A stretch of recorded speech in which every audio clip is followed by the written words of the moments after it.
Bonjour à tous, on commence cette revue de presse en Espagne où le Barça est clairement en galère depuis le début de ce mercato et surtout au niveau du poste de latéral droit. Mundo Deportivo explique qu'il y a 3 options. Le plan A c'est Héctor Bellerín mais Arsenal ne veut pas négocier. Le plan B c'est Semedo avec qui il y a des contacts. Et enfin, au pire du pire, en plan C, il faudrait se rabattre sur Sergi Palencia, un jeune du centre de formation. Et quand il n'y en a plus, il y en a encore. Sport évoque une 4e option pour l'opération latérale du Barça. Et c'est un Français, Djibril Sidibé. Le monégasque serait même une des priorités avec Semedo, selon le quotidien espagnol. En Italie, le Corriere dello Sport affirme que l'AS Roma est sur le point de recruter un Français également. Il s'agit de Grégoire Defrel, buteur de Sassuolo.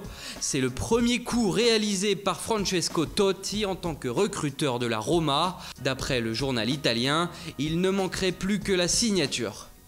Dans la Gazzetta dello Sport, il y a 2 gros dossiers ce matin. Bonucci d'abord serait sur le départ de la Juve. Le défenseur italien est courtisé par l'Inter et le Milan AC.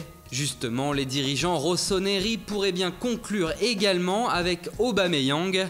Ça chauffe entre le Gabonais et le Milan AC. D'après le quotidien transalpin, les Chinois sont loin désormais et le Milan est en train d'y croire sérieusement. Pour se l'offrir, il faudra débourser minimum 60 millions d'euros. Et si Aubameyang quitte Dortmund, son remplaçant est déjà tout trouvé. Le Times assure aujourd'hui que le BVB souhaite offrir à Olivier Giroud une belle porte de sortie. L'attaquant français est barré par la concurrence à Arsenal et le club allemand pourrait être la solution idéale.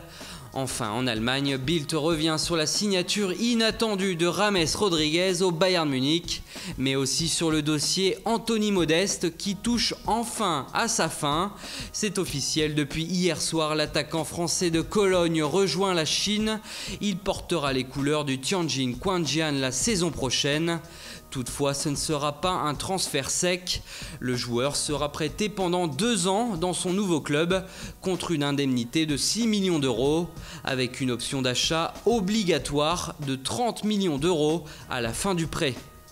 Voilà, c'est tout pour aujourd'hui. On vous souhaite une bonne journée sur Foot Mercato. On se retrouve très vite pour la suite du Mercato.